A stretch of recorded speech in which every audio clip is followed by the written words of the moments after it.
Okay. I feel like I'm trying to shoot somebody, sorry. Side arrows. Side arrows. Where? Side arrows. Ah, okay. So once I get used to the technology. So this to me depicts what happens when you go to your provider, okay, whoever it is.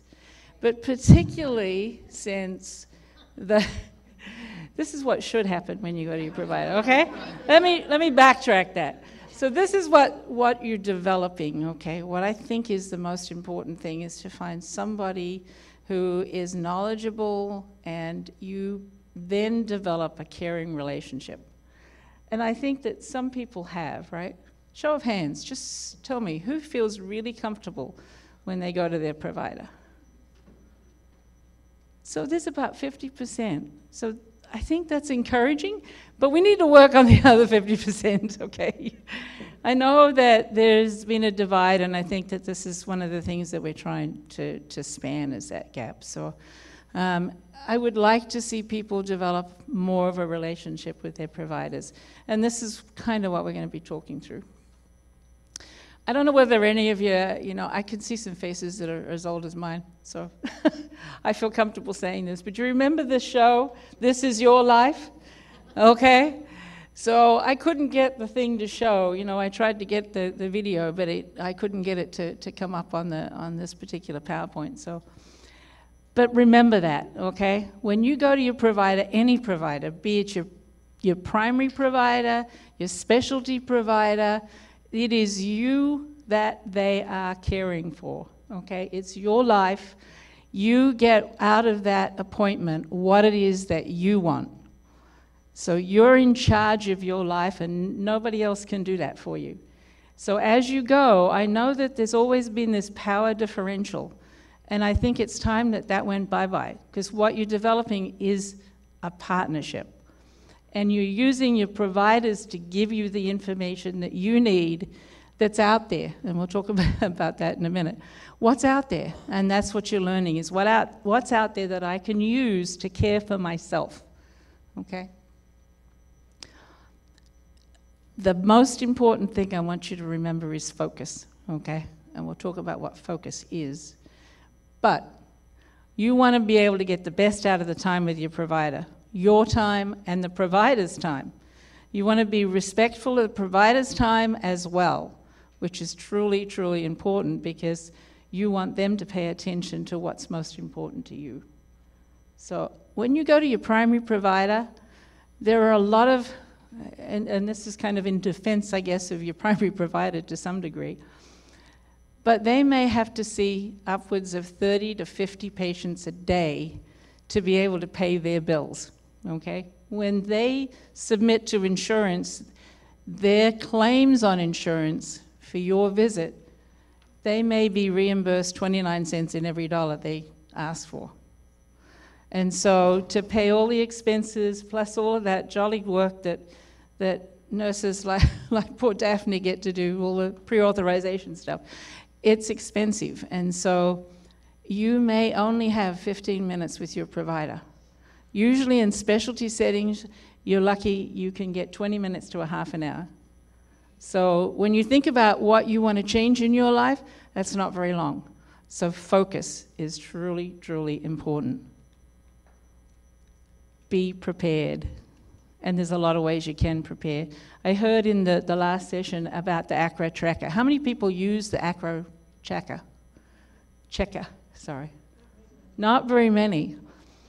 But perhaps that's a really, really good tool, because you want to be able to track what's most important to you. So if that works for you, use it. If it doesn't work for you, use a calendar. If that doesn't work for you, use your smartphone. Okay? Use whatever you can to track what's happening with your symptoms. Know exactly when it occurs, when it gets better, when it doesn't, when it gets worse. Okay, what are the worst symptoms this month, when you're getting your breakthrough symptoms? So track your symptoms and be prepared. Write your list of those symptoms. You can come with a heck of a lot of problems, okay? But how many problems can you really solve in the time that you've got? Yeah, so gather your medical information together. List that out. Keep a symptom diary, as we just talked about. What's different, what's better, what's worth. It's nice sometimes when my patients come in to me and say, we did this last month and it really helped. I get some feedback that really helps me with my next patient, because I know, okay, this is something that worked for this patient, perhaps it will work for you. And so let them know what's better, not only what's worse, but let them know what's better. So write down specific questions. So not very vague questions. When you look at your symptoms, draw out something specific, okay? And write that down. You can send them in advance sometimes. Most providers now are getting on to, electronic database, an electronic medical record. And so how many people don't have access to like a MyChart system or where they can communicate with their providers? Not many, none. So I think that's a good sign. So you can send those questions in advance, but be brief, okay? The most important time when you see your provider is within that first 5 minutes. Remember that. Because a lot of studies have shown that the provider only remembers about 24% of what you say, okay? With electronic medical records, sometimes they're even looking at the jolly screen and not at you, okay? So sometimes it's nice to tap them on the shoulder and turn around so they can see you. However, I think the important thing to remember is, in the time that you have, you may have 15 minutes, maybe 5 minutes of that time is going to sink into your provider. So make use of that time by being specific, being focused. What is the most important thing for you in that particular session? What do you want out of this appointment? Go prepared. If you have to, ask yourself the questions, who, what, when, where, why. Okay? Don't ruin today by reliving yesterday's problems. Okay? You can rehash and you can rehash and you can rehash, but it wastes your time. Don't do that. Okay? If there's something that you can make a difference with, or you can achieve some benefit from, go for it again if you have to. Okay? But if it's something that there is no answer to, there is no answer. Okay? So use your time wisely. Are your expectations real? It's the same theme. Can we fix fatigue? I wish we could. Okay? I'd be on a yacht in the Caribbean, okay? Or someplace sunny and warm, right? So fatigue we cannot cure. Can we make that better? Perhaps. Headaches. About 86% of the population have headaches.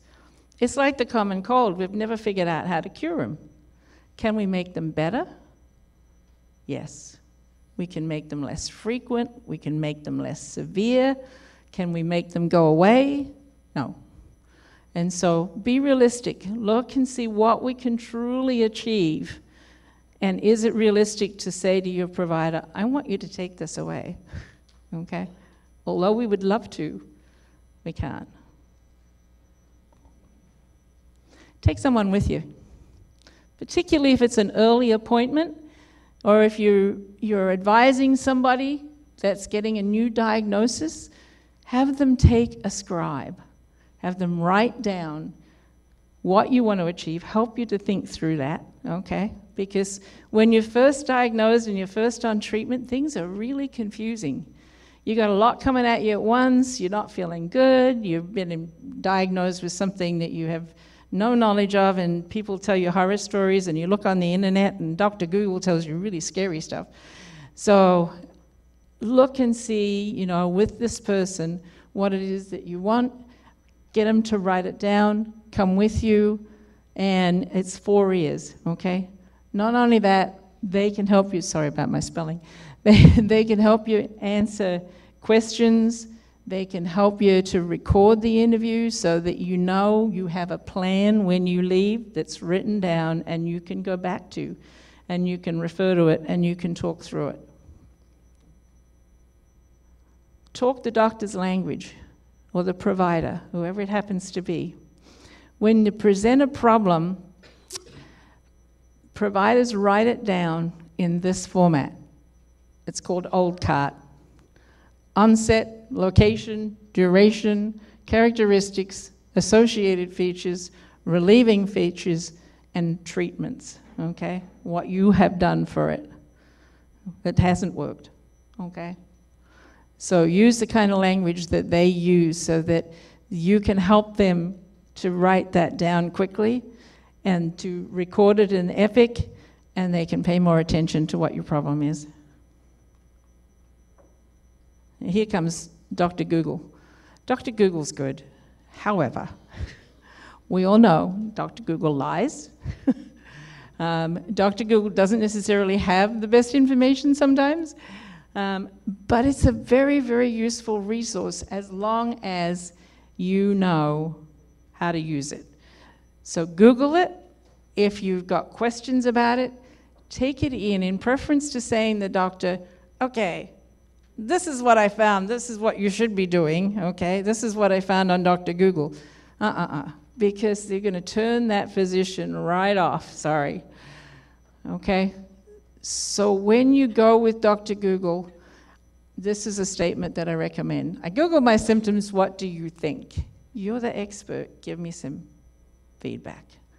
Is this good information? Is it okay to bring like the different studies from the different colleges and the research studies to them? It's not bad, but most of them know them. Okay, if you go into a reputable person who has dealt with acromegaly, which I recommend because they're the people that are on top of that data, what I recommend is you read through that data. They know this literature well. Most of us have not only written the literature, okay, the studies we've all done. We know the people at the conferences like the one you're just at, we all share that information. We're up there, we know what it is. Read through it and then come with your questions about that information, okay? I read so-and-so's paper, and this is what I understood by it, okay? Would this be helpful to me? Would you recommend bringing a copy of that? So usually, like I said, they've got it. I mean, you can, but it's really probably more important that you bring your questions. So certainly write down the author. The first author is the important author and the last author, okay? So if you're talking to somebody about a paper, for example, Dr. Katz-Nelson's paper, okay? So Dr. Katz-Nelson just published a paper about XYZ, and, you know, this is what I understood by it, and is this something that's going to be useful to my treatment, okay? So be prepared. Be focused with your questions. Verify the accuracy of the particular site. If you come to your provider, they'll tell you whether there's a good site or not. Most of the time, they know the sites as well. So I usually refer my patients to a site. On my chart, I'll send patients reputable sites so that they can look them up. Specifically, what do you want to be clarified? Okay. Focus on the future. Okay, take away a plan of care. When you leave, you can request, if you don't have a medical record where you can access the notes from that visit for your patient, from your provider, then ask them to print it out, because you can take that with you to your primary provider as well. And you can keep it in your record. And you can review it later, okay? In between visits, you can ask questions, you can get things clarified on your on your medical chart, on the My Chart, whatever it happens to be, but limit it to 2 to 3 brief, succinct questions, because you've got a provider that is dealing with 2,000 patients, okay? They have to sleep sometime. So be succinct. If you got more than about 3 questions, make another appointment. It's far better that you deal with those things face to face. Okay, this is an example of what I'm suggesting you don't write. Okay? So this is an example of a My Chart question, okay? That's the translation. Headaches are interfering with my ability to work. What are my options? Okay? You can do it a lot more succinctly than that statement. So focus, be prepared, do a checklist. Don't bring every single problem you've ever had to each appointment. Ask yourself those questions. Is it really what I can expect to have happen at this particular appointment? Go to the future. What is it that you want changed? Bring a scribe. Bring Dr. Google along, but with that caveat. Again, have a plan. Thank you.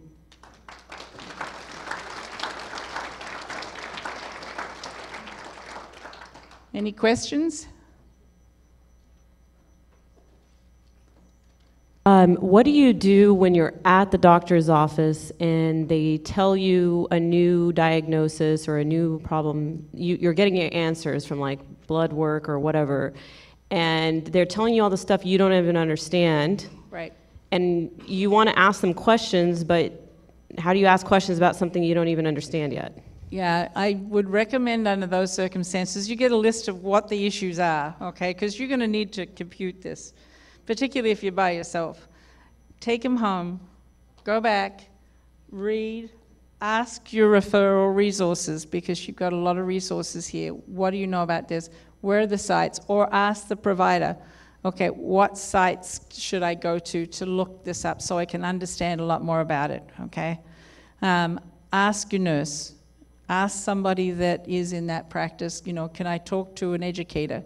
But take it back and then read through it and then come up with your questions. Make another appointment and go back. And then the emotion of all that has started to subside. You can think through it more clearly. You can be more focused. You can be more specific. Because you're right, you're overwhelmed. There's so much stuff you don't understand, but have them write it down. Take away the plan. Take it physically with you.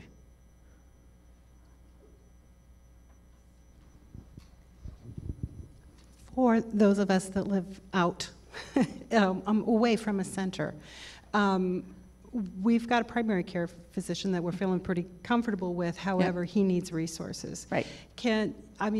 Are the centers set up so that we can call in, we can get an appointment and then kind of run stuff through them as we progress with this disease? Yeah, you can always go to a referral center, because the major pituitary centers are usually referral centers. Have your provider refer you there. You can walk through the issues and then go back to the provider. A lot of the academic centers also have a call-in question answer for doctors. So for providers in the community that really don't understand acromegaly, they can call to that particular center and talk to a specialist and then ask the questions. I've got this patient who's X, Y, and Z. What do I do? And so often we will do an evaluation on a patient, send them back to their primary provider with what we recommend as a plan. So yes, you can.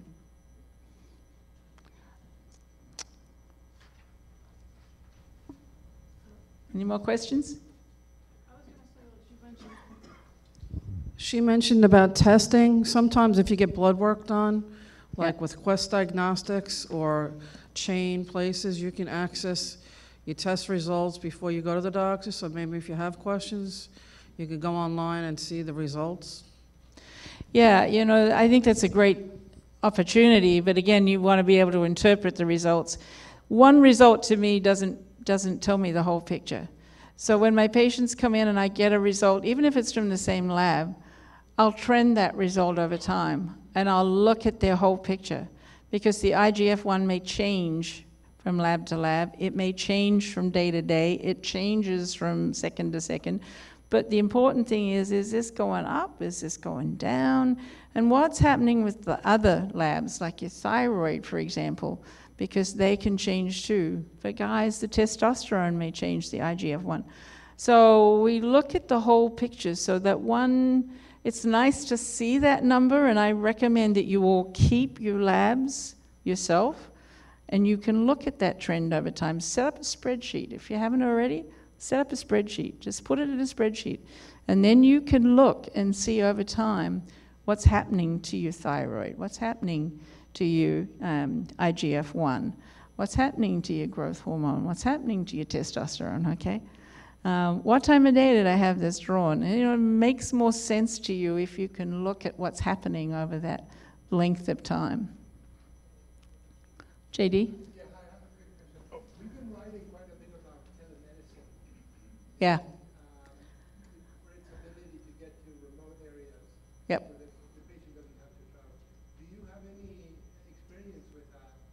And how they need to get ready for a telemedicine? Right. No, we're about to embark on that. Yeah, the question, did everybody hear it, was telemedicine, and it's coming, and that is an opportunity actually for people in remote areas that can't get in to see providers in academic centers, et cetera, or centers of excellence. I think it's a fabulous tool, and I have been advocating for this for the last 15 years. You know, I wasn't gray before I started that. So, you know, I think it's a great tool that we can all use. How do you get ready? Same thing, be prepared.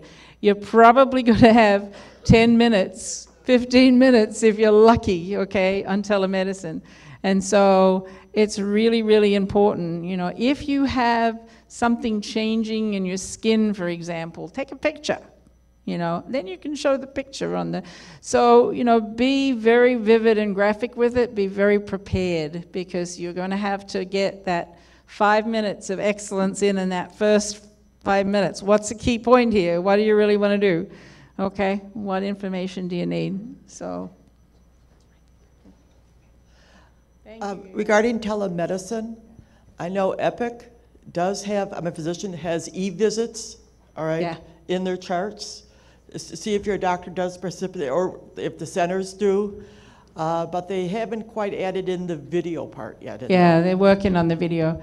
So I know at our institution it's coming. We hope to have that video capacity, but certainly, you know, you can also talk over the telephone. So there's no reason that telemedicine necessarily has to have a video to it. And so a lot of telemedicine can be done with a call-in. So the problem is you're using a provider's time, and that provider has to be paid some way. And so therein lies the difficulty, because insurance at this point in time has been reluctant to cover it, but that's changing. So as that changes, I think you're going to see a lot more of the telemedicine type visits, so that you can actually utilize that time instead of waiting in a waiting room, for heaven's sake. You know, I know that I get behind, and so your time is better used if you can make the appointment online and call in. So yeah. Really quick, I don't know how to make the things work. Oh, there it is. Sorry. Also, you check with your provider, like I have Aetna. Yeah. Aetna offers you can call them with questions. I mean, yes, it educates somebody else probably, because the nurse probably doesn't know, but your insurance company might have some kind of a telemedicine offering that you can, they won't advertise it until you have a major surgery and you get somebody to, like, you get a counselor. But it's there, so whatever insurance you have, look and see if it's available. And remember that it's where it comes from, because if it comes from your insurance, okay, they may have different advice as if it came from your provider. Just keep that in mind. Thank you. Thank you. I wanted to remind everyone, please, please, please fill out your exit surveys. And if you don't have the paper copy that's in the Acromegaly community folders, it's also in the app. We have to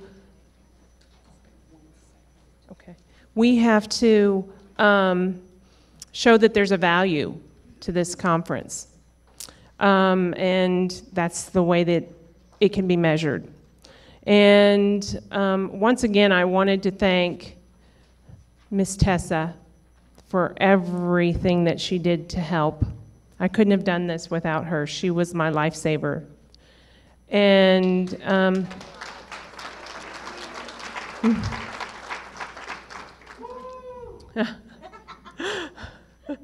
and Bella, you know, the web and the app and everything that you do is phenomenal also. And I want to also remember all of our sponsors. You know, they didn't have to help sponsor this conference, and they all stepped up whenever I asked them to. And this is huge. They helped us make history today. So a big round of applause for our sponsors. And with that, I will turn it over to Tina. Hi, I just wanted to make sure that, because there are so many family and friends in this group, and you all know what you have to deal with, and you may have your own questions and need your own support. And so I want to invite you all to, it's in a Facebook group, it's Acromegaly Loved Ones, Family and Friends. And please join, come in, listen, talk, ask questions. You may understand and have everything handled, and you can help someone else. So again, it's Acromegaly Loved Ones, Family and Friends. But no patients are allowed. No, and I'm going to tell you, we screen who comes in. It's actually a hidden private group. I just opened it yesterday to be visible to you, to come check. But I do screen and make sure that anybody that gets in that group is only there because it's proved who they're related to, and so it's very safe. And I'm going to give it a few more days, and then I'll put it back to private. So please at least come in and join and help someone and help yourself.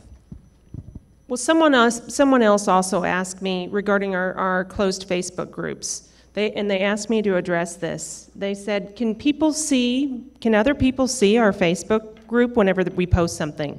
No one else, unless they're a member of our Facebook group, can see your post. And thank you, Judy.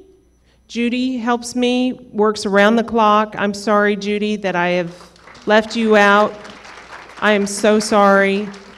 I've had a little bit on my plate.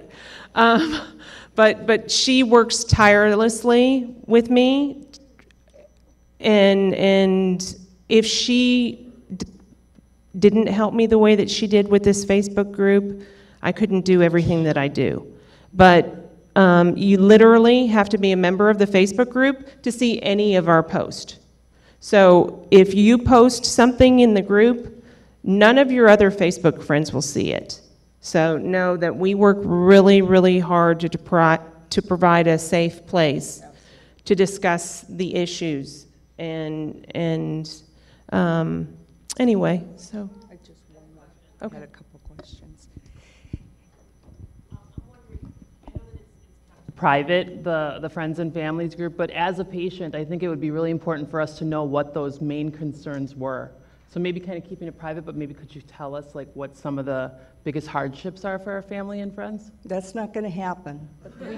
No, I see that. No, I see that. I'm not asking for personal personal people's hardships, but I'm saying on average so mean that in we can be more general? aware of the people around us. Because we expect people to bend around us and we act like we're hard and we can handle it. But really, our family and friends are bending over backwards for us. So we should maybe be considerate of what's happening. If we don't know, It's we need to something know. think about. Huh? It's something to think Well, about. It is. You also Okay. need to remember, we're living with a hormonal condition. Yes, It is. exactly. It is, I'm sure it's not easy for the people around us. Agreed. I mean, acro rage is real. And acro fog and all those issues. And it's a safe place for them to be able to go and talk to others that understand what it's like living with someone else with acromegaly. I'm not saying I want anybody's private, personal thing. What I'm saying is, as a patient, I want to be more conscious of how I treat the people around me and what's affecting them, and maybe I'm not even aware that it's happening. So I think it could just help our families and groups as a general if we're more aware of what's affecting each other. We'll consider that. It's a good Yeah. idea that we'll consider.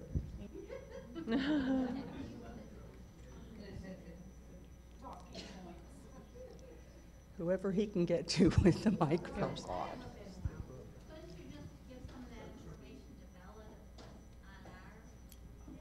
put on the app?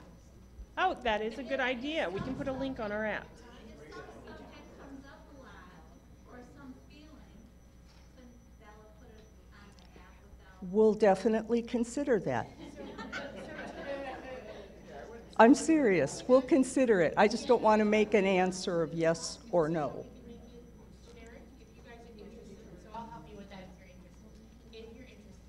How about we do this? Tanya's mom, Tanya Angus's mother, Karen Stratinsky. For those of you who are friends and family, I am an acromegaly mom.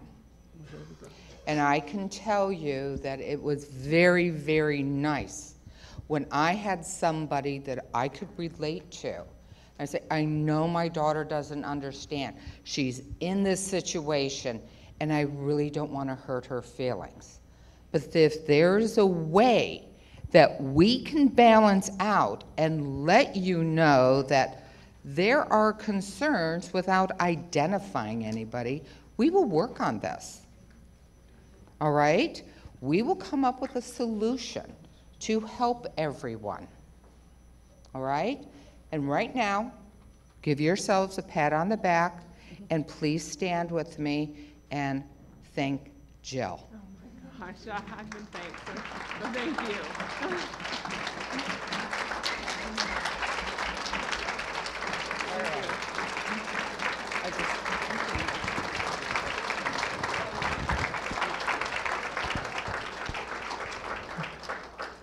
I want to thank you all for traveling here. You know, this conference is about you. It's not about me. It's not about Bella. Come here, Bella. You want to point out something? I just want to remind everybody about bingo. So when are we going to do bingo? Human bingo? Human bingo. And there's prizes up here, Bella. Okay. But this conference isn't about, everything at this conference is about you and making a difference. So I can't thank you enough for traveling here, taking time out of your life, and, you know, together, we're warriors and we're acro strong.